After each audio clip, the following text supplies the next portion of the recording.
Well, with us right now from Third Mutual is Bill Walsh. Good to see you, Bill. Good to see you, Ken. Always good to have you here today. And what we're going to be talking about, as I said earlier, is pretty much energy, one way or another. That's right. right. Am I right? Seems to be my mantra here. Yes, exactly. So the first one, the status of the solar project, and I had announced, although I didn't announce it yet today because I knew you were going to be here, about some trenching that's being done and all, right? That's right. Yeah. We're going to try to finish up the solar project. Right. It's been a long slog. We didn't think it would take this long, but we've got 9 of the 12 buildings where we have installations on them up and running. They're permission to operate, and they're generating electricity and putting it on the Southern Right. California Edison grid. 3 of them, we ran into a problem where the transformers that the solar installer had planned to use to put the electricity onto the grid were undersized. Okay. We went through round and round with Edison, and we let them know that we were very unhappy with the fact that they told us that they would be adequate, and then when we put our applications in, and their engineering department got a hold of it and said no, they're not large enough. So we had several choices, and one of the choices was to say, okay, we'll buy an upgrade to those transformers. And Edison came back and said, well, if you do that, you're going to have to pay for they're your transformers, but we're going to control them. You're going to have to pay for them in perpetuity. And we said, we don't want to be paying $100,000 for a transformer every 20 years. It's your equipment. So we were left with trenching, and what we're going to do with the trenching is to take the energy that's produced from those solar panels on those 3 buildings, and it's actually not going to be an open trench. They'll be boring underground, and put that electricity to other Southern California Edison transformers that can take the load. Okay. And so when we're done with that, and we hope that they're starting this morning on that project, and we hope that it'll only take a couple weeks. Okay. Yeah, I had it. I don't know if they did start on Friday, but the notice that I got said it was going to take place on last Friday. I don't know if that's true. But Well, I'm just reading what. And I stopped for an update, and Okay. what my understanding was that before they ever trench, they have to go out and figure out if there's any utility lines or course, anything, yeah. and that's what they were doing on Thursday and Friday. The trenching company hires a special company that goes out and checks for all of the underground obstacles that they may run into while they're trenching. So that's apparently taken place, and that's why I'm hopeful that they'll start today. But hopefully it'll be done in 2 weeks. And at that point, all of this time has gone for these 3 buildings, has gone through Southern California Edison's engineering department.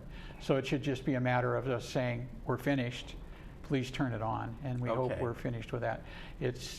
So were those transformers, who owns those? Edison. Edison does. So That's so when this project was happening, who ordered those? In other words, the confusion comes in as you sound confused. If they're Edison's transformers, why didn't they ask for the correct ones?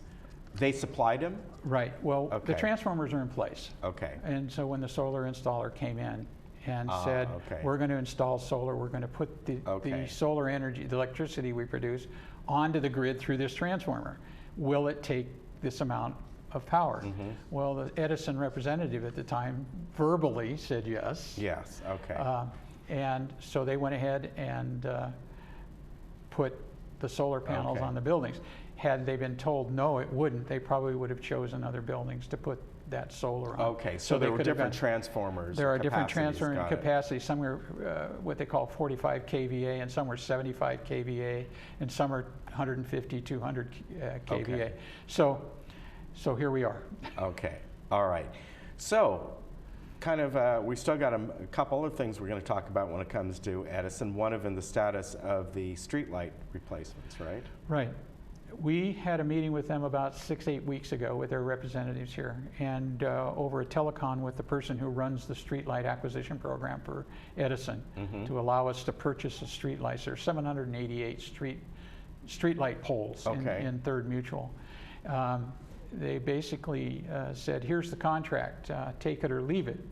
Well, our first reaction was, ooh, do we want to take it? So we've sent that off to our legal counsel to look Okay. at. And fortunately, there have been several other municipalities in South Orange County who have already done the same process, Huntington Beach and Tustin. And in conversations with those communities, they pretty much ran into the same thing, take it or leave it. And Right. so the contract that we're looking at is very similar, if not exactly like the contracts that these municipalities signed Okay. to acquire their streetlights. And why do we want to do it? Okay, several reasons. We can reduce our energy costs by $50,000 a year. Okay. And that includes the maintenance. What will happen is if we acquire the streetlights, we're going to have to hire a maintenance company to Right. come in and change bulbs when they go out. The other problem was when Edison came back to us with their proposal. You know, what if we wanted to go to LED lighting? They would put new fixtures in on LED lighting on our poles if we went that way. Right.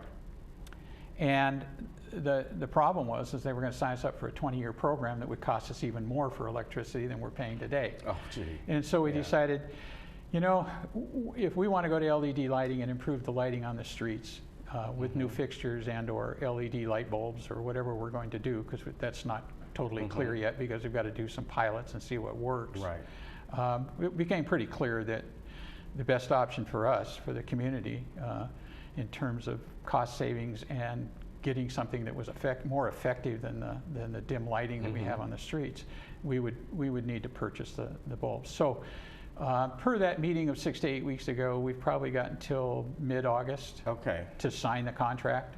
They presented the contract to us about 8 or 9 months ago, and we've been looking at it. Okay. All right. Very good.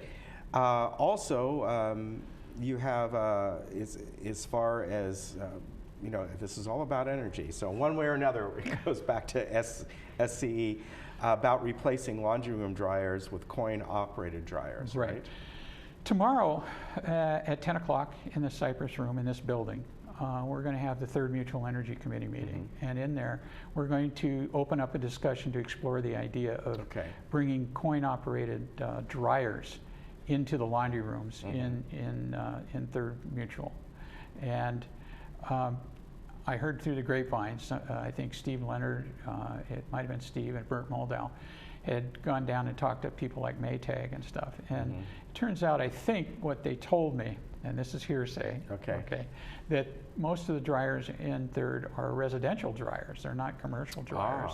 And so one of the issues that we're looking at is that it's all back to energy. And by the end of this year, Southern California Edison is going to go to time of use charging for electricity.